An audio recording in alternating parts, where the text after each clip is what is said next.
Now it's time for the last word with the great Lawrence O'Donnell. Good evening, Good evening, Lawrence. Rachel, and thank you for summarizing that breaking news from Chief Justice John Roberts at the Supreme Court. Andrew Weissmann, who was joining us on another subject, is going to switch to this subject so he can take apart every word of that order by the Chief Justice, which in effect gets the Trump administration, as you reported, off the hook at midnight tonight.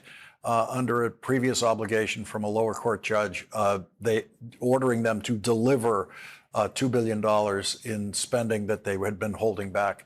So we'll get Andrew's reading of exactly what this means, and with that 12 noon deadline on Friday, we're going to be watching this tomorrow.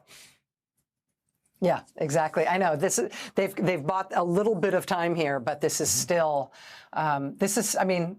We'll see how they handle this and how much of the merits they get to. But the worrying thing here was here's a judge having to rule over and over and over again. I'm telling you to do a thing, you have to do it. You still haven't done it? No, you have to do it. I'm telling you to do it. You still haven't done it? You have to do it. A judge having to push this hard makes everybody worry for all the worst reasons. Yeah, and here we are, about more than a month into the Trump presidency, and he's back in the Supreme Court.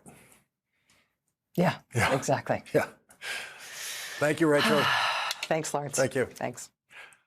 Well, 4 years ago, Robert F. Kennedy Jr., who has spent his entire adult life trading on and profiting from his famous father's name, wrote, quote, "American and global consumers of measles vaccines will learn that they have been misled by the pharmaceutical industry and their captured government agency allies into believing that measles is a deadly disease."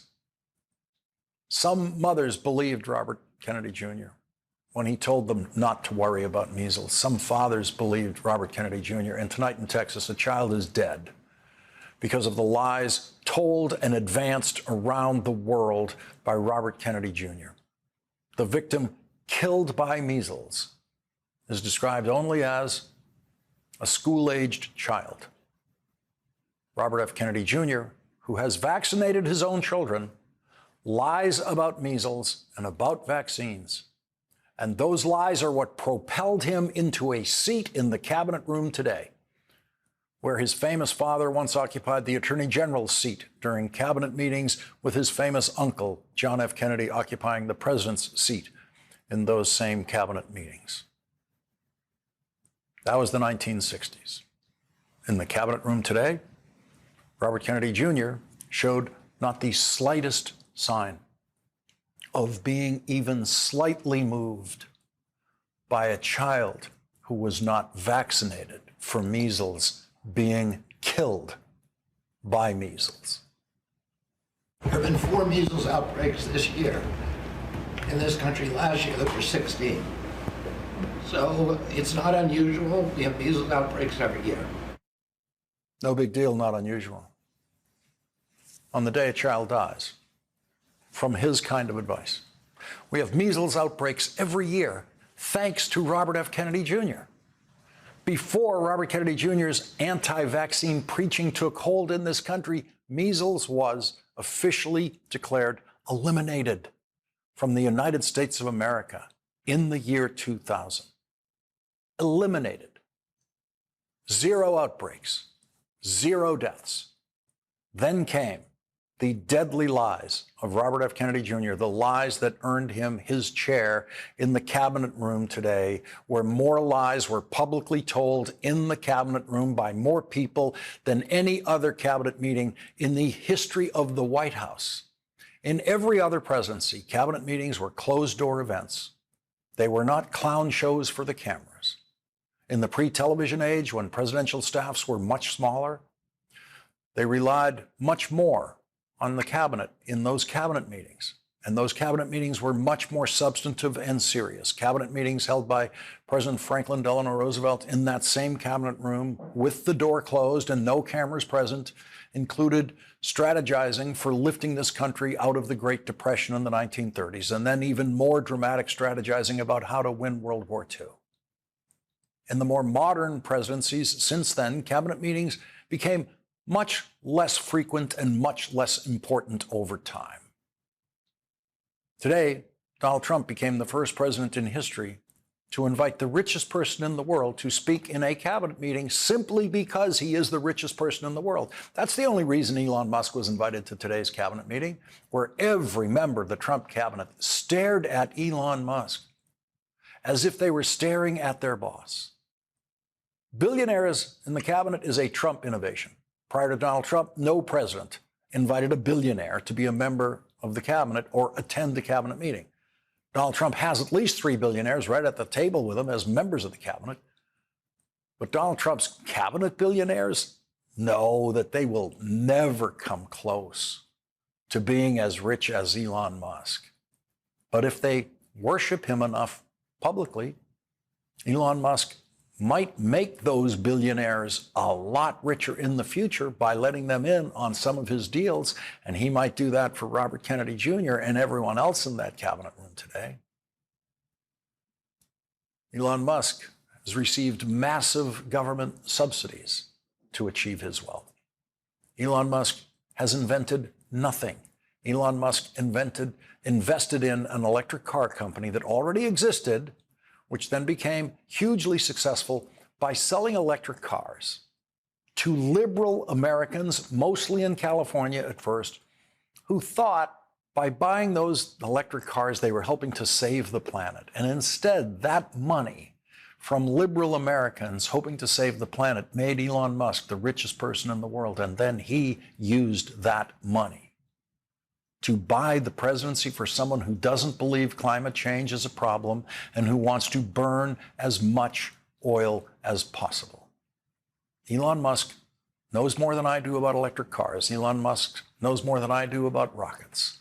But Elon Musk is an utter ignoramus about American history and American government. With his brain warmly bathed in that ignorance today, Elon Musk said this. President Trump has put together, I think, the best cabinet ever. Literally. So, I do not give false praise.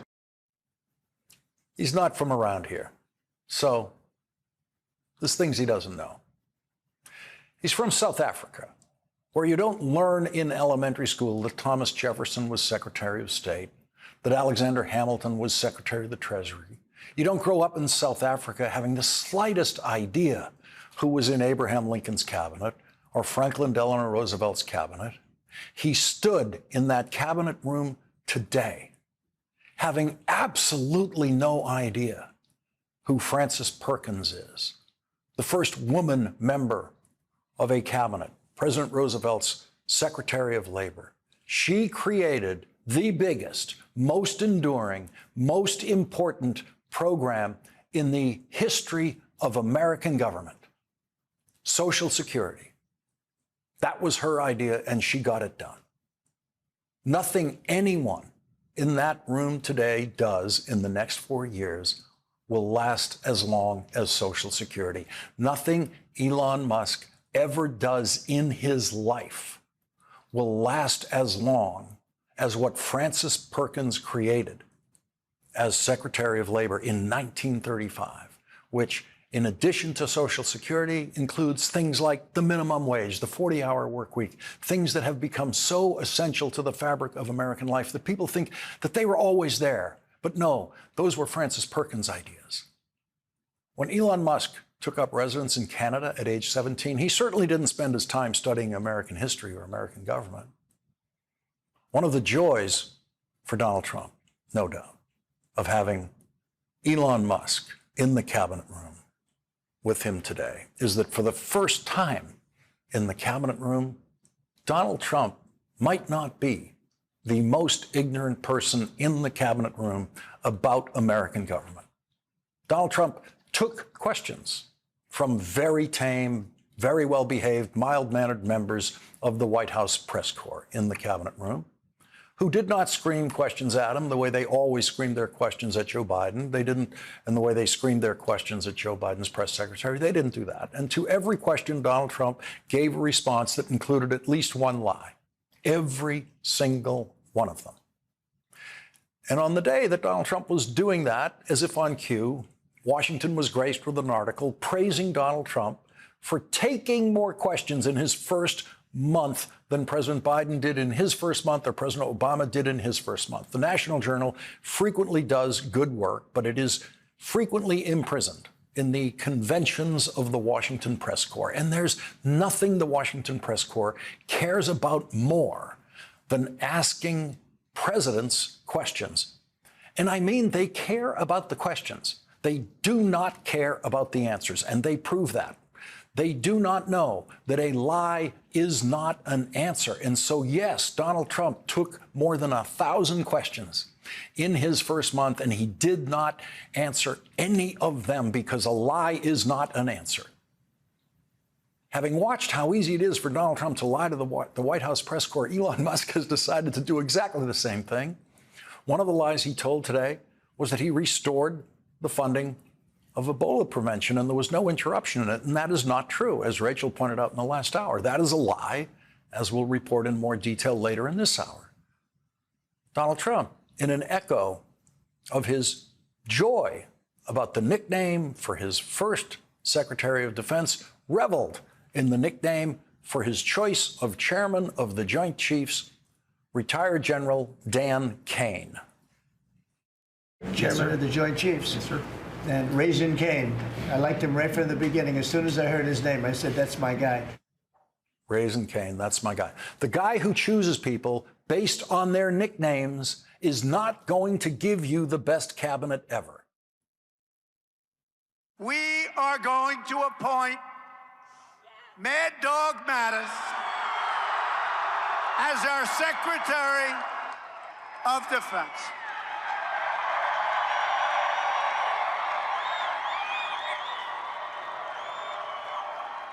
But we're not announcing it till Monday, so don't tell anybody.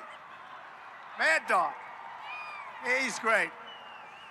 He is great. General, as you know, James Mad Dog, shouldn't say it in this room, Mattis. Now, there's a reason they call him Mad Dog Mattis. Never lost a battle. He lost his battle with Donald Trump. When Donald Trump's first Secretary of Defense, General James Mattis, resigned his position as Secretary of Defense, Donald Trump instantly claimed that he fired him. And then Donald Trump spent years publicly attacking him, even though he used to love his nickname. Donald Trump's lies today about assistance to Ukraine, it's a lie he cannot stop telling. As you know, we're in for probably $350 billion. Europe is in for $100 billion. And that's a big difference. So we're in for probably 3 times as much. Donald Trump lied about all of those numbers. And he told the lie that Europe has only loaned the assistance to Ukraine, and Ukraine will have to pay it back, but the United States will not be paid back. Here's the truth. Europe has delivered much more aid to Ukraine than the United States. Europe has delivered $138 billion in aid to Ukraine, and the United States has delivered $119 billion in aid to Ukraine. That's it. Not $300 billion. The United States has not done that. Donald Trump more than doubled the amount of aid the United States has sent to Ukraine in his lie today. And not a single White House reporter objected in any way, challenged Donald Trump in any way about telling that lie straight to them. They just counted as another question answered by Donald Trump. There are some very good White House reporters, very good, but enough of them are so weak and ineffectual that they become essential components of the clown show themselves. They are characters in the clown show. Elon Musk turns them into clowns by lying to them and getting away with it right in front of them, with none of them daring to challenge Elon Musk's lies directly to them. And of course, they do the same thing with Donald Trump. They've always done the same thing with Donald Trump. Donald Trump said something today that would have provoked any other cabinet for any other president to immediately have a meeting about invoking the 25th Amendment to remove that president from office for mental incompetence. Canada should be our 51st state. Donald Trump said Canada should be our 51st state. If any previous president had said that, he would have been immediately rushed to the hospital. And not one White House reporter challenged Donald Trump on that insane statement and Donald Trump's accompanying lie that we subsidize, that was his word, subsidize Canada with $200 billion a year. The United States of America does not subsidize anything in Canada. The United States of America does not send subsidies to Canada. Never has, never will. But there is no evidence that anyone in the White House press corps even knows that. Not if you listen to the way they swallow those lies that the Washington press corps fully respects and accepts as answers from the president to their important questions.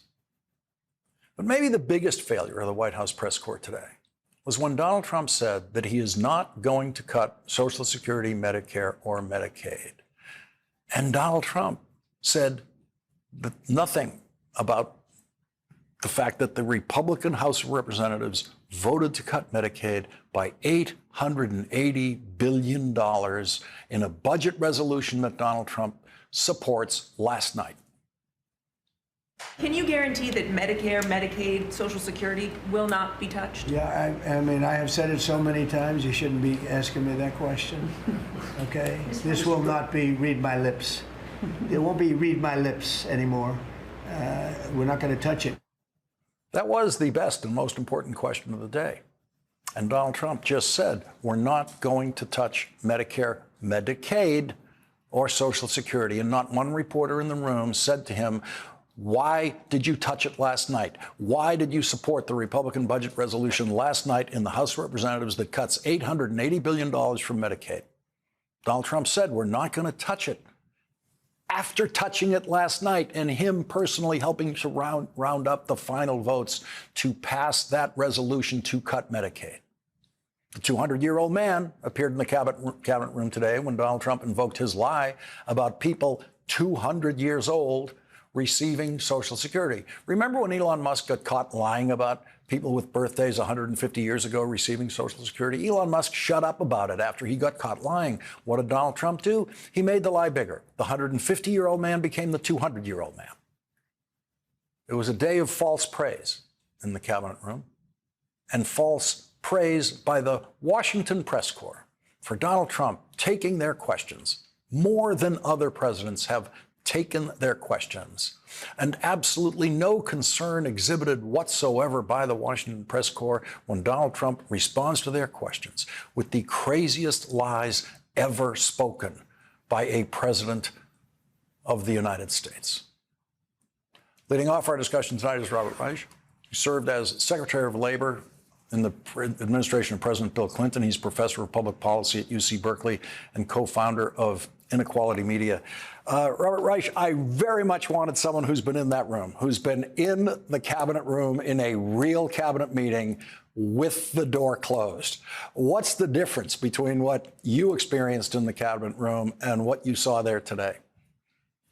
The difference, Lawrence, is between today's clown show, which was a theatrical performance for the press, and a real working government where people roll up their sleeves and do the hard work. And it is hard work of trying to figure out what the public needs and how to deliver public policies. There could not be a larger and sharper distinction between what we saw today and what the cabinet actually does when it is governing. The point that I isolated there, the Medicaid cuts, there's Donald Trump saying again, it's right there, it's on, it was recorded, it's in the transcript, that they're not going to touch Social Security, Medicare, or Medicaid. They passed a budget resolution last night that specifically instructs the Energy and Commerce Committee to cut Medicaid by $880 billion, the biggest Medicaid cut in history. Well, the man lies. We know that. I mean, Lawrence, we have lived through his lies now for 8 years. He lied for 4 years during the first term, and then he lied about not being, that the election was stolen from him. This man does not know how to tell anything but lies. And the people he has appointed to his cabinet, the only qualification they have is that they are totally personally loyal to Donald Trump. They are not loyal to the United States. They are loyal to him. The press corps who was there today, well, they were intimidated. They are intimidated by Donald Trump. They were there at his request. He did not allow in some members of the press who he didn't like. And that's the way he intimidates. He punishes and he rewards as if he were a dictator. And the sad to say, Lawrence, and it gives me enormous pain to say this because I've spent part of my life working in government for the American people, we are now on the verge of a dictatorship. Say more about that. We only have like a minute left, but please expand on that point. We have a president who is not only taking power from Congress, basically the power of the purse is no longer a power that Congress has. That's the most important Article I power that Congress actually possesses. He is saying no. He has the power of the purse in terms of what is spent and how it's spent. He's taking power away from the Article III of the Constitution, judiciary. How is he doing that? He has actually said, I am not bound by the federal courts if I disagree with the federal courts. What this means is tyranny.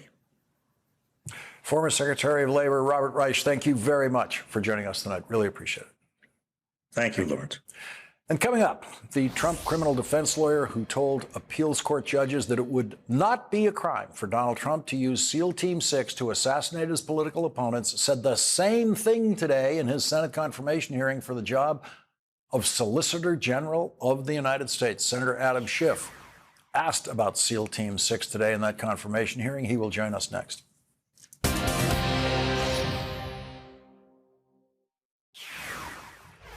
You took the position as Donald Trump's lawyer that he could order SEAL Team 6 to assassinate a political opponent and not be prosecuted for it unless he was impeached first. Should the president order the use of violence against a political appointment, will that continue to be your position as the lawyer for the United States? Will you represent to the court that any prosecution should be dismissed if the president is not first impeached? Senator, I believe the exchange that you're referring to, which occurred during oral argument in the D.C. Circuit in that presidential immunity decision, I was asked a question about that, and what I responded was that the president may be prosecuted for an action like that, but under the plain language of the impeachment judgment clause, he must be first impeached and convicted by the Senate. The Supreme Court disagrees about that plain language. The Supreme Court flatly rejected his argument that a president can only face criminal trial after being impeached by the House of Representatives and convicted by the Senate. The Supreme Court said, quote, transforming the political process of impeachment into a necessary step in enforcement of criminal laws finds little support in the text of the Constitution. But that did not prevent Donald Trump's criminal appeals lawyer from making that same failed argument again today in his confirmation hearing to become Donald Trump's Solicitor General, the attorney who represents the Justice Department in all arguments to the Supreme Court. Here is that moment in the federal appeals court in Washington last year when John Sauer was trapped in the painful logic of his own rejected argument by appeals court judge Florence Pan. Could a president order SEAL Team 6 to assassinate a political rival? That's an official act in order to SEAL Team 6? He would have to be and would speedily be, impeached and convicted before the criminal prosecution. What if he weren't? There would be no criminal prosecution, no criminal liability for that? Chief Justice's opinion in Marbury against Madison and our constitutional tradition and the plain language of the impeachment judgment clause all clearly presuppose that what the founders were concerned about was not. I asked you a yes or no question. Could a president who ordered SEAL Team 6 to assassinate a political rival who was not impeached, Would he be subject to criminal prosecution?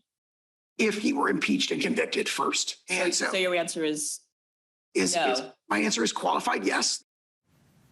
So after the professional humiliation of telling the federal appeals court that the president can indeed order SEAL Team 6 to assassinate a political rival, and after having that argument flatly rejected by the United States Supreme Court, Donald Trump's criminal defense lawyer was still clinging to that argument today. My question is, Donald Trump using his office to assassinate a political opponent, if he's not impeached for it, would you defend against any prosecution as Solicitor General? The hypothetical you've offered respectfully is so outlandish. I don't know if I'm in position to address it. Well, you addressed it for the court, but you won't address it for the country in this hearing? I think I've just said exactly the same response that I gave Okay, then before, exactly the same response is that you would evidently defend him against prosecution for that. Joining us now is Democratic Senator Adam Schiff of California. He's a member of the Senate Judiciary Committee. Senator, one of the things I was struck by is he had a long time to work on his answer in preparation for this confirmation hearing, and he's stuck back where he was with the appeals court. Well, that's exactly right. He could have said, well, I made that argument before the Court of Appeals. It was rejected by the Supreme Court. They said there's nothing in the Constitution that requires that. So that's not my position. That wouldn't be my position. But of course, it still is his position, which gets to the fundamental flaw with these Donald Trump criminal defense lawyers becoming the top lawyers of the Justice Department. And that is, they never leave behind the representation of Donald Trump, the person, not the office of the presidency, not the American people. In fact, I asked him also during that hearing, will you recuse yourself from any case that you were involved in as his personal defense lawyer? And I got the same answer I got from Todd Blanche and Bondi, which was, I'll consult the career ethics lawyers. The problem with that, Lawrence, as you know, and as I pointed out to him in the hearing, is they're gone. Those career ethics lawyers are gone. They've been demoted, dismissed, transferred out. And the two people running that office now, one is another Trump criminal defense lawyer, and one is the former chief of staff for Emil Bove, someone who only graduated from law school a few years ago. So, Lawrence, you can picture the scene in the Justice Department, if this guy's confirmed, where he asks one of Trump's other criminal defense lawyers, should I recuse myself from this case? And the other criminal defense lawyer for Trump says, I don't think so, but maybe I should recuse myself from advising you on it because I was involved in the same case. To which you could imagine Sauer replying, no, you don't need to recuse yourself. I mean, it's that kind of absurdity that is becoming the Justice Department. And the losers here are going to be the American people and the rule of law. You also asked the nominee a question I've never heard before in a Senate confirmation hearing. Are you a fool or a coward? Let's just take a look at that part of the questioning. The department moved to dismiss a corruption case against the mayor of New York. The acting Southern District of New York U.S. attorney refused to undertake an action that she believed was deeply unethical. So then it fell on her number two, Hagen Scotton, to do the dirty deed of dismissing this case. This is what he said. Any assistant U.S. attorney would know our laws and traditions do not allow using the prosecutorial power to influence other citizens, much less elected officials, in this way.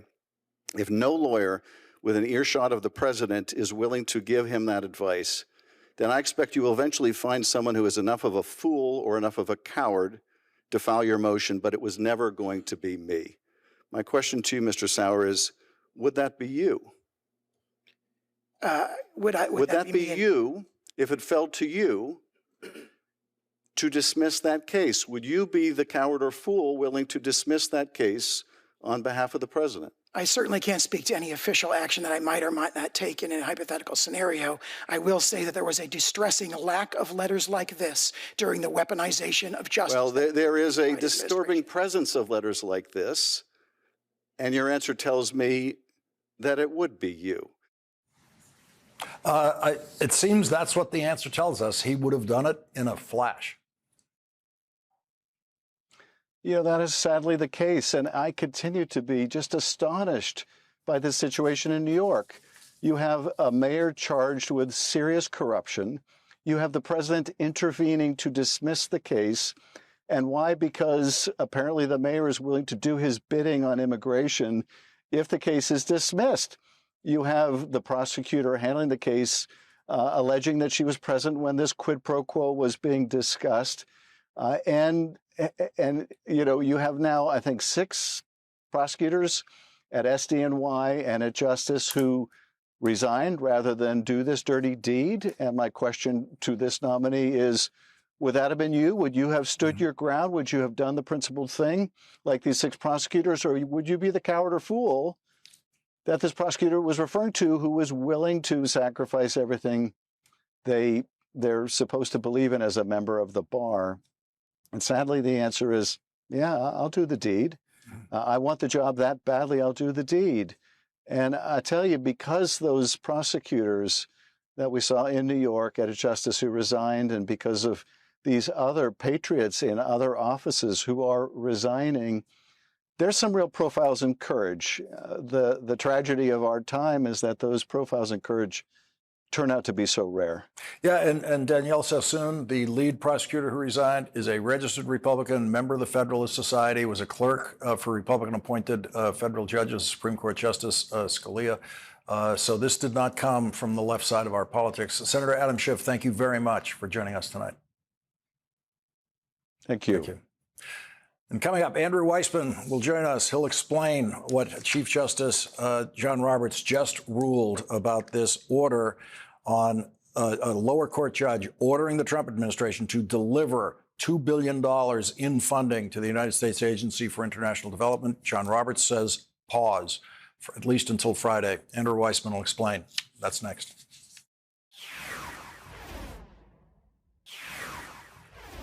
Breaking news at the United States Supreme Court tonight.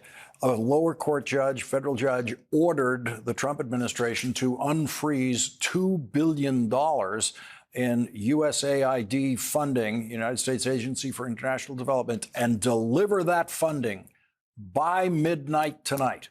With about 2 hours left on the clock tonight, Chief Justice John Roberts ordered a stay, a pause in that order. Joining us now is Andrew Weissmann, former FBI General Counsel, former Chief of the Criminal Division of the Eastern District of New York. He's also an MSNBC legal analyst. Andrew, what did the Chief Justice do? Sure.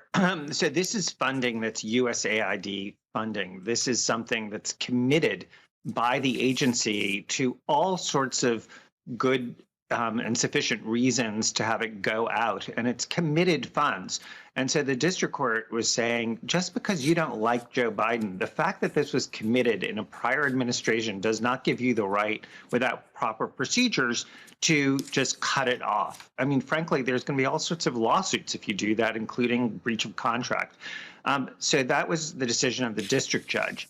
The government, without waiting for the Court of Appeals, went directly to the Supreme Court, didn't wait for the Court of Appeals. By the way, sound familiar with things that we've heard in the Biden administration where Trump was trying to avoid that sort of speed? So here, anyway, all that Chief Justice Roberts did is pause this. So people shouldn't overreact. It doesn't mean they're going to do this for a long time. But he basically said, we're going to have all of the papers from the other side by Friday. So it's a short, what's called administrative stay. But if I were a listener to this, I would have 2 thoughts. Gee, when they want to act quickly in a way that helps the Trump administration, they have no problem acting really quickly when in the presidential immunity case, they managed to delay and essentially forestall the criminal trial for months and months and months and months. But here, they act on a dime, and they didn't wait, the government didn't, for the Court of Appeals and follow the sort of proper order, which is District Court, Court of Appeals, Supreme Court.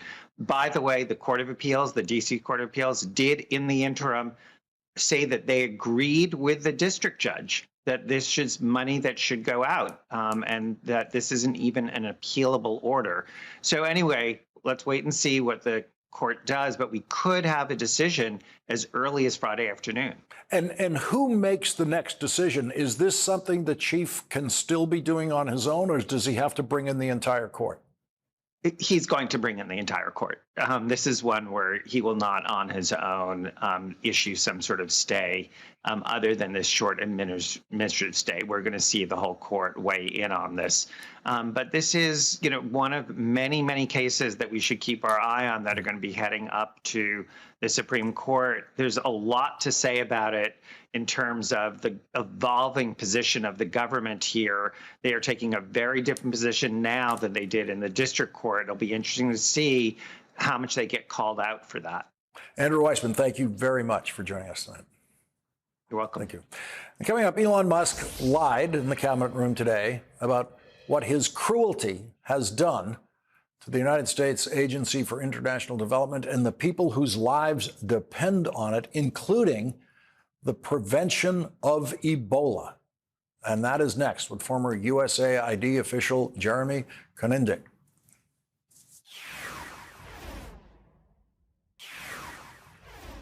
Elon Musk has never once publicly spoken about his role in the Trump administration without lying. And he lied again today in the cabinet room. We will make mistakes. We won't be perfect. But when we make a mistake, we'll fix it very quickly. So, for example, with USAID, one of the things we accidentally canceled very briefly was Ebola, Ebola prevention. I think we all want Ebola prevention. So we restored the Ebola prevention immediately, and there was no interruption. That is a lie. There was an interruption, and they did not restore it. The Ebola prevention program was not restored immediately. It has not been restored. The Washington Post reports current and former USAID officials said that Musk was wrong. USAID's Ebola prevention efforts have been largely halted since Musk and his Department of Government Efficiency allies moved last month to gut the Global Assistance Agency and freeze its outgoing payments. The teams and contractors that would be deployed to fight an Ebola outbreak have been dismantled. They have not been restored. Elon Musk was lying about that. They have been dismantled. The Washington Post continues.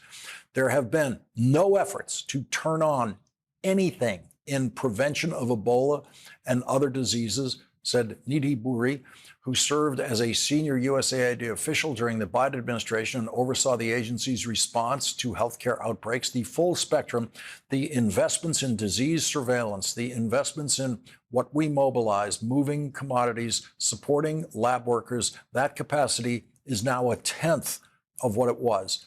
There was a waiver for Ebola, but USAID funds have never been back online, said a current official.